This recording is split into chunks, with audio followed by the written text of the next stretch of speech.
सुन सी रातें बहका हुआ सा है समा, है हल्की हल्की सी बातें गूंजा हुआ है आसमां। हेलो एवरीवन, गुड मॉर्निंग, सुप्रभात, राधे राधे। सबसे पहले दिन की शुरुआत हुई है भागम भाग के साथ। सुबह के बजे हैं 5 और मैं 5 बजे आज उठी। एक बार उठी थी मैं 4 बजे, मैंने सोचा आधे घंटे बाद उठती हूँ, फिर से आंख लग गई, पता नहीं कब 5 बज गए। 1 घंटे मैंने और सो लिया। फिलहाल मैंने निकाली यहाँ पे भिंडी में जो सबसे बड़ी समस्या होती है ना, भिंडी धुलो, उसके बाद खूब अच्छे से इसको पोछो, तभी इसकी सब्ज़ी अच्छी होती है। भिंडी में अगर ज़रा सा भी पानी रहेगा ना तो बिल्कुल भी भिंडी आपकी ऐसे पिचनी बन जाएगी, बीज अलग हो जाएंगे, ऐसे लिपची जो उसमें लसापन होता है बिल्कुल रहेगा। तो यहाँ पे मेरे पास एक बड़ा सा चद्दर था जो कि धुल के मैंने रखा हुआ था, तो मैंने फटाफट से वो चद्दर लाया और फटाफट से भिंडी सुखाई, क्योंकि ज़्यादा टाइम मेरे पास था नहीं। भिंडी कट करने में भी टाइम लग जाता 5-10 मिनट। बच्चों का स्कूल 6 बजे गए तो मुझे 1 घंटे में सब्ज़ी की कटिंग, चॉपिंग, धुलिंग और उनको बनाना भी था। वैसे भिंडी बनने में ज़्यादा टाइम नहीं लगता, 10 मिनट में सब्ज़ी बनकर तैयार हो जाती है, लेकिन कटिंग और इसको जो पोंछने में टाइम लगता है। तो सबसे पहले कढ़ाई मोटे तले की चढ़ाई, थोड़ा सा सरसों का तेल डाल के भिंडी को छौंक दिया है। अभी इसमें कुछ भी नहीं ऐड किया, सिर्फ सरसों के तेल में भिंडी डाली है। भिंडी को अच्छे से भूनेंगे। उसके बाद जब भिंडी आधे से ज़्यादा पक जाएगी, इसमें लहसुन, मिर्ची, प्याज आप डाल सकते हैं और उसके साथ ही थोड़ा सा नमक डालिए। तब जब भिंडी 70-80% कुक हो जाए, तब नमक आप पहले डाल दोगे ना, तो जितनी देर भिंडी चलाओगे वो भिंडी फूट जाएगी आपस में और बहुत जल्दी पक जाएगी। तो सबसे पहले भिंडी को आप भूनें। उसके बाद इसमें मसाला जो मैंने कूट करके तैयार किया है उसको, थोड़ा सा अमचूर पाउडर ऐड कर दिया। भिंडी की सब्ज़ी बन करके तैयार है। फटाफट से मैंने रोटियाँ बनाई क्योंकि आज मेरे पास टाइम कम था।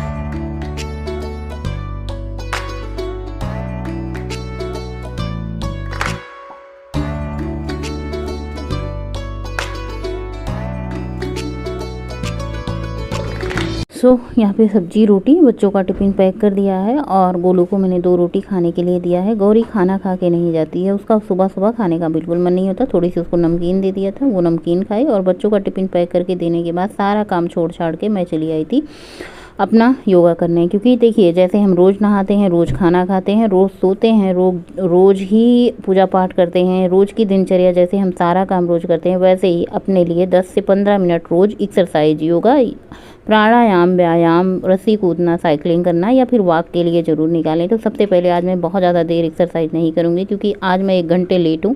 तो बहुत ज़्यादा अगर मैं लेट करूँगी तो मेरा झाड़ू पोछा बाकी सारे काम लेट हो जाएंगे। तो सबसे पहले मैंने एक्सरसाइज की। आज 3 दिन से मेरी एक्सरसाइज बंद थी। थोड़ी सी दिक्कत होती है जब 3 दिन तक एक्सरसाइज बंद कर देते हैं, लेकिन कोई दिक्कत वाली बात नहीं है। जब ज़्यादा दिन छोड़ देते हैं तो ज़्यादा दिक्कत होती है। 3 दिन मतलब मंथली प्रॉब्लम की वजह से मैं एक्सरसाइज कर रही थी, लेकिन ऐसे लेट के कर रही थी। ऐसे खड़े होकर एक्सरसाइज करने में पूरा फुल बॉडी एक्सरसाइज होता है, फुल बॉडी पेन होता है।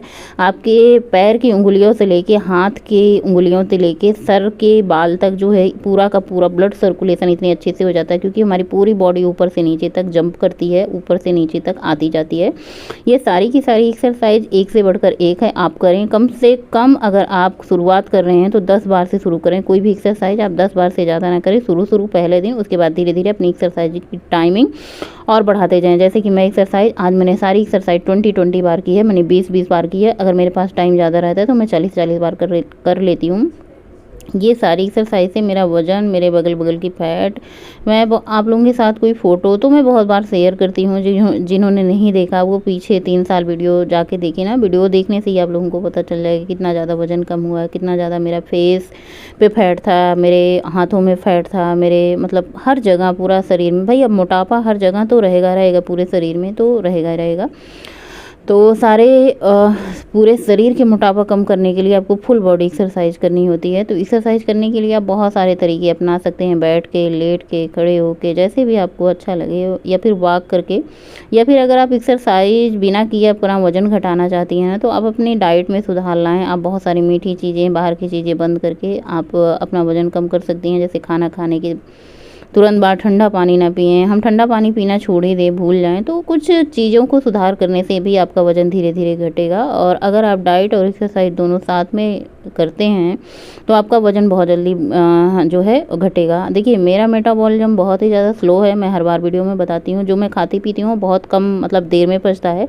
जैसे अगर मैंने एक बार दोपहर को भोजन कर लिया तो मुझे रात में भोजन करने की ज़रूरत नहीं होती। आप लोग पूछते हैं वीकनेस तो नहीं होती, बिल्कुल भी वीकनेस नहीं होती। मुझे ऐसा लगता नहीं कि मुझे कहीं से भी कमज़ोरी है। सारा दिन घर का काम करती हूँ पूरे दौड़ दौड़ के, मेरे घर में बहुत कम ऐसा होता है कि मतलब और कोई काम करता है, मतलब सारा काम जैसे किचन से लेके सारे काम मेरे ही जिम्मे रहते हैं। तो मैं ये तो मुझे बिल्कुल नहीं लगता वीकनेस होती है। हालांकि मैं हफ्ते में एक बार व्रत भी रहती हूँ। व्रत के दिन मैं कोई आलू ऐसे ही कुट्टू का आटा, सिंघाड़े का आटा ऐसा कुछ नहीं खाती हूँ। जिस दिन मेरा व्रत रहता है ना, उस दिन आज मेरा व्रत है तो जिस दिन मेरा व्रत रहता है मैं फ्रूट ही लेती हूँ, दूध लेती हूँ, छाछ लेती हूँ, खीरा ले लेती हूँ। उस दिन भी मुझे वीकनेस नहीं लगती। व्रत होने के साथ साथ सारे घर के काम, झाड़ू पोछा, चौका बर्तन, बच्चों का टिफिन, दोपहर का लंच, रात का डिनर, वॉक, एक्सरसाइज, सारा का सारा काम करती हूँ। बिल्कुल भी थकान नहीं लगती। और मैं अपने रूटीन में क्या क्या शामिल करती हूँ, डेली की डेली वीडियो जाती है, आप लोग देखिए क्या शामिल करती हूँ क्या नहीं। तो ऐसा तो बिल्कुल भी नहीं होता कि एक दिन भी नागा होता होगा। कितनी ज़्यादा मेहनत होती है ये नहीं। दिन भर के काम के बाद मुझे थोड़ी देर आराम करना चाहिए, लेकिन मैं आराम बिल्कुल भूल ही जाती हूँ। जो भी मुझे आराम का टाइम मिलता है मैं उसमें वीडियो की एडिटिंग, आप लोगों के कमेंट के रिप्लाई, ये सारी चीज़ें करती हैं। तो आप लोग सोचिए कि कितनी ज़्यादा एनर्जी रहती है जो मैं ये सारे के सारे काम खुद करती हूँ। तो इससे आप लोग अंदाज़ा लगा सकते हैं कि मैं 2 रोटी या फिर 1 रोटी खा के भी पूरे दिन एनर्जेटिक रह सकते हैं। ऐसा नहीं कि शरीर को बहुत सारे खाने की ज़रूरत होती है। हम ऐसा मानते हैं कि बहुत सारा खाना खाएंगे तो मतलब बहुत ज़्यादा ताकत रहेगी, ऐसा बिल्कुल नहीं है। आप 2 रोटी खा के भी दिन भर काम कर सकते हैं। थोड़ा सा आप अपने जो है लंच में, डिनर में स्प्राउट शामिल कर लें, ओट्स शामिल कर लें। इससे क्या होता है ना कि हम फिट रहते हैं, हेल्दी भी रहते हैं। तो आज की एक्सरसाइज बस इतनी है, इतनी ही कर पाए हैं। बहुत ज़्यादा मेरे पास टाइम नहीं था क्योंकि बहुत सारे घर के भी काम हैं अभी।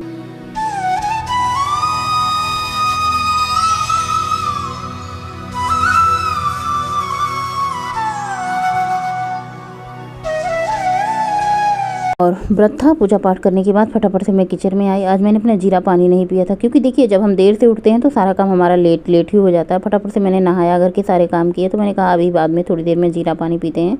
व्रत में मैंने बहुत फैट कटर जो ड्रिंक बनाया, पता नहीं उसमें क्या क्या था, तो इसलिए मैंने उसको नहीं पिया। मैंने कहा व्रत में जीरा खाते हैं, जीरा ही भिगो देते हैं, बस फटाफट से इसको पिया सिप सिप करके। उसके साथ 2 बादाम लिया।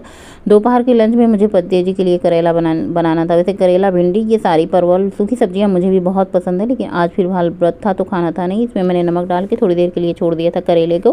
करेला जब भी मैं कट करती हूँ धुल के कट करती हूँ, उसके बाद इसमें नमक डाल के उसका पानी निकाल देती हूँ। बस करेले को धुलती नहीं हूँ, बाद में जो नमक लगा रहता है सब्जी में उसी अंदाज से कम नमक डाल देती हूँ। यहाँ पे मैंने 2 प्याज लिए, इनको लंबे लंबे स्लाइस में कट कर लिया है। अब क्या करेंगे, हम प्याज को ऐसे मसल देंगे, उसके जो स्लाइसेज हैं अलग अलग हो जाएंगे। साथ में मैंने एक टमाटर को कट कर लिया। जो टमाटर मैंने फेस पैक लगाया था, सॉरी आज मैंने फेस पैक शेयर नहीं किया। आज मैंने टमाटर और बेसन का फेस पैक मैं हफ्ते में 1 दिन लगा लेती हूँ, 2 दिन लगा लेती हूँ, जिस दिन मुझे बाल धुलना होता है। तो वो जो टमाटर बचा हुआ है मैं इसमें इस्तेमाल कर लूँगी। तो यहाँ पे स्वाद अनुसार नमक, थोड़ी सी हल्दी डाली है। सरसों के तेल में थोड़ा सा डालकर, मेथी दाना डालकर इसमें करेले में छौंक लगा दिया। बहुत सिंपल सब्जी होती है लेकिन स्वादिष्ट बहुत होती है। और यहाँ पे मैंने दाल की तैयारी करनी है। तड़का, प्याज, हरी मिर्ची, लहसुन। आज मैं अदरक नहीं डालूंगी दाल में, और बिना अदरक और सूखी लाल मिर्च भी नहीं ऐड करूँगी, फिर भी दाल बहुत बढ़िया स्वादिष्ट बनती है। तो यहाँ पे प्याज और जो मैंने चॉपर से चॉप कर लिया था, करेला आधे से ज़्यादा पक चुका था, इसमें मैंने टमाटर ऐड कर दिया। आप कच्ची कैरी, अमचूर पाउडर भी ऐड कर सकती हैं, दोनों चीज़, तीनों चीज़ में से। आपके पास कुछ भी नहीं है तो आप टमाटर सीधा सा डाल दें, वो भी बहुत अच्छा लगता है। और यहाँ पे कुकर चढ़ाया मैंने, 1 चम्मच देसी घी डाला है, इसमें मैंने डाला कसूरी मेथी, जीरा का तड़का लगाया। सूखी लाल मिर्च मैं बाद में तड़के में लगा दूंगी अगर ज़रूरी होगा। और कभी कभार मैं ऐसे बिना तड़के की ही दाल रख देती हूँ, मतलब एक बार तड़का लगा देती हूँ, दोबारा तड़का। बस जितना ही गुड़ डालोगे मिठास उतनी बढ़ेगी। तो जैसे आप 2 बार तड़का लगाओगे तो और भी बढ़िया दाल बनेगी, 1 बार तड़का लगा दोगे तो वो भी बढ़िया बनेगी। तो यहाँ पे मैंने थोड़ा सा हींग डाला है, टमाटर और हरी धनिया की पत्ती कट करके डाल दिया है। इसको भी भून लेंगे अच्छे से। उसके बाद इसमें ऐड कर देंगे दाल और मसाले। तो आज मैंने दाल थोड़ी सी कम ही बनानी, क्योंकि मैं खाने में हूँ नहीं। बच्चे पता नहीं कि क्या खाएंगे क्या नहीं। स्कूल से आने के बाद ना बहुत थोड़ा थोड़ा भूख इनको लगी रहती है, कुछ पी लेते हैं, कुछ खा लेते हैं ठंडा चीज़ें, तो ये खाना कम ही खाते हैं। गौरी तो अक्सर शाम के टाइम, दोपहर के टाइम, दोनों टाइम बिल्कुल ना के बराबर ही खाती है। तो आज मेरा व्रत था, इसकी वजह से मैंने सोचा दाल भी थोड़ा बनाते हैं, चावल भी थोड़ा बनाते हैं, सब्जी मैं थोड़ा ही बनाती हूँ, सब कुछ थोड़ा थोड़ा बनाते हैं। लेकिन थोड़ा थोड़ा बनाने के बावजूद भी थोड़ा थोड़ा बच जाता है। देखिए कितनी कम दाल बनाई है मैंने। तो यहाँ पे मैंने सब कुछ छौंक दिया, छौंक बघार करके इसमें मैंने पानी ऐड कर दिया है, स्वाद अनुसार नमक ऐड कर दिया है। इसमें मैंने ढक्कन लगाऊंगी और 2 सीटी में हमारी दाल पक जाएगी। और फटाफट से जो थोड़े से बर्तन निकले थे मैंने सोचा इनको भी धुल लेते हैं। हाथ के हाथ बर्तन धुलते रहो तो ज़्यादा सही रहता है। वो इकट्ठा बर्तन हो जाते हैं ना तो धुलने में भी दिक्कत होती है। जो करेले की सब्ज़ी बनाई थी उसको भी खाली कर लिया है, बन गया है। और यहाँ पर मैंने बर्तन भी धुल करके लगा दिया है। दाल भी हमारी बन चुकी थी, उसको भी मैंने खाली कर लिया। मैंने कहा चलो भाई चावल को भी ऐड कर देते हैं कुकर में, थोड़ी देर बाद अभी सीटी लगाएंगे और थोड़ा सा कुछ खाने की व्यवस्था करते हैं। मुझे भी थोड़ी थोड़ी भूख लग रही थी। अभी दोपहर के 11:30 बज चुके हैं। बीच बीच में मैं अपने फ़ोन के काम निपटाती रहती हूँ और भी जो घर के ज़रूरी काम होते हैं उनको भी करती रहती हूँ। ऐसा नहीं मैं दिन भर किचन में ही बैठी रहती हूँ, दिन भर खाना बनाते और दिन भर खाती भी रहती हूँ। बीच बीच में बहुत सारे ऐसे काम होते हैं जिनको करती रहती हूँ। लेकिन हाँ, जो चीज़ ज़रूरी होती है वो दिखाना होता है, जो चीज़ नहीं ज़रूरी होती है उसको स्किप करते हैं, बाकी अपने काम दिन भर करते रहें। अगर हम दिन भर कैमरा लेके ही चलते रहें ना तो वो पूरा दिन हम इसी में पड़े रहेंगे। और फिर एडिटिंग भी करनी होती है, कितनी सारी वीडियो बना के मतलब लंबी हो जाती है बहुत ज़्यादा, इसमें भी कट छट लगाना होता है। तो बस दोपहर के 11:30 बज चुके थे, सारे काम किचन के हो चुके थे, किचन की साफ़ सफाई, बर्तन धुल दिया था, दाल बना के सब्ज़ी बना के रख दिया था। और मैंने कहा चलो भाई थोड़ा सा हम भी खा लेते हैं। पपीता निकाला, पपीता बहुत बहुत बहुत बहुत बढ़िया होता है पेट के लिए, पेट की आपको मतलब ये पूरी सफाई कर देता है। अगर आपका पेट साफ़ नहीं होता है तो आप पपीता खाएँ सुबह के टाइम खाली पेट, बहुत अच्छा होता है, वज़न भी कम करता है। और तो मैंने देखिए आधा मैंने पूरा पपीता काटा, इतना मीठा स्वादिष्ट पपीता था ना, खाने के बाद अंतरात्मा एकदम से तृप्त हो गई थी खाने के बाद। और पूरा प्लेट भर के पपीता खाया। दोपहर तक की फुर्सत हो गई, जब तक बच्चे स्कूल से आए तब तक मुझे थोड़ी बहुत भूख लगी थी, लेकिन मैंने सोचा कि खाएं कि ना खाएं, कन्फ्यूजन थी। तो मैंने कहा चलो भाई खीरा खा लेते हैं और मट्ठा पी लेते हैं। तो 1 गिलास मैंने पतला मट्ठा घोला है और 1 बड़े साइज़ के खीरा कट किया है। दोपहर के 2 बज रहे हैं, मैंने कहा दोपहर के 2 बजे खा करके मैं फिर सो गई थी। इतनी ज़्यादा मतलब ये खीरा ठंडा था ना, मट्ठा भी ठंडा था, ऐसे पेट में ठंडक सी मतलब जैसे पहुंच जाती है ना, कि जैसे हम सारा दिन व्रत रहते हैं, भूख प्यास लगी हो ना, तो थोड़ा सा कुछ ऐसे तरी वाला मिल जाता है, हमारा बॉडी डिहाइड्रेट ना हो, इसलिए हमें पानी छाछ बीच बीच में तरबूज लेते रहना चाहिए व्रत के दिन। तो यहाँ पे मैंने पूरा 1 खीरा खाया और उसके बाद मट्ठा पिया, उसके बाद सो गई। शाम के अभी बज चुके हैं 5 बजे पद्देव जी ऑफिस से आए तो मैंने कहा चलो भाई चाय चढ़ा देते हैं। एक बार मैंने बीच में भी चाय बनाई, बच्चों के सर जी आए थे, उनका व्रत था तो मैंने पी ली थी चाय। और यहाँ पे सिर्फ पद्देव जी के लिए चाय बन रही है बिना चीनी की। वैसे हम भी बिना चीनी के पी ही लेते हैं। तो इसमें पड़ेगी सिर्फ चाय पत्ती, और जब चाय खौल जाएगी तो इसमें पड़ेगा अदरक। तो सबसे पहले इसको रख देते हैं खौलने के लिए, खौल जाने के बाद अदरक डालेंगे, क्योंकि कभी कभी क्या होता है ना, चाय में पहले ही अदरक डाल दो तो चाय का फट जाती है। तो मैंने यहाँ पे चाय छान दी है, बस दे के आते हैं, उसके बाद चलते हैं बाग पे और साथ में दूध का डिब्बा लिए चलते हैं और गाते गुनगुनाते। आजकल मैं मतलब हमारी सखी सहेली सब लोग गांव मायके सब लोग घूमने गई हैं, छुट्टी हो चुकी है। अब मेरा तो एक बार होके मैं चली आई थी, तो फिर दोबारा क्या ही जाना, पता नहीं जा पाएंगे कि नहीं जा पाएंगे, कोई फिक्स नहीं है। मेरे पीछे देखिए एक बूढ़ी आंटी टहलने आई हैं, देखिए कितनी उम्र हो गई लेकिन ये भी टहलने आती हैं। मतलब टहलना बहुत ज़रूरी होता है, हम कोई भी उम्र हो, अब खुद को फिट रखने के लिए ज़रूरी होता है। और टहलने से ना मतलब बहुत बहुत बहुत हद तक बीमारियों पे कंट्रोल होता है, हम स्वस्थ रहते हैं। अगर डॉक्टर के पास जाए कोई बीमारी हो, सबसे पहले आपको वॉक करने के लिए वो ज़रूर बताते हैं, खुली हवा में वॉक करो। और वॉक करके ना बहुत अच्छा भी लगता है। तो चलिए वॉक कर लेते हैं। और क्या कहते हैं ना, लौटते लौटते शाम हो जाती है। वॉक करना किस किस को पसंद है बताइएगा भाई, मुझे तो बहुत अच्छा लगता है। सुबह के टाइम ना सही, शाम के टाइम ज़रूर निकल ही जाते हैं सब कुछ काम छोड़कर। और काम तो दिन भर कभी ख़त्म नहीं होते, काम के बीच में थोड़ा सा ब्रेक लेना चाहिए। आज मैं घड़ी लगा के गई थी बच्चों वाली, तो मैंने सोचा था कि कितना काउंट करते हैं, कितना मैंने टाला। तो 2 किलोमीटर की वॉक की, 117 कैलोरी बर्न की और 2560 स्टेप मैंने लिए। और क्या कहते हैं ना, मैंने सोचा चलो देख तो कितने वॉक करते हैं। आज व्रत था तो मैंने 2 चक्कर नहीं लगाया, सिर्फ 1 चक्कर बड़ा वाला लगाया था। पूरा बड़ा वाला चक्कर जो होता है, इसका मतलब ये 2 किलोमीटर का है बड़ा वाला चक्कर। अगर हम 2 चक्कर लगाते हैं तो 4 किलोमीटर की हुई। और साथ में लौटते समय दूध लेते आए, दूध को छान करके चढ़ा देना है और उसके बाद फिर डिनर की तैयारी करनी है। फटाफट से डिनर बनाना, सबको खिलाना, ये सारे काम हो जाते हैं शाम के टाइम।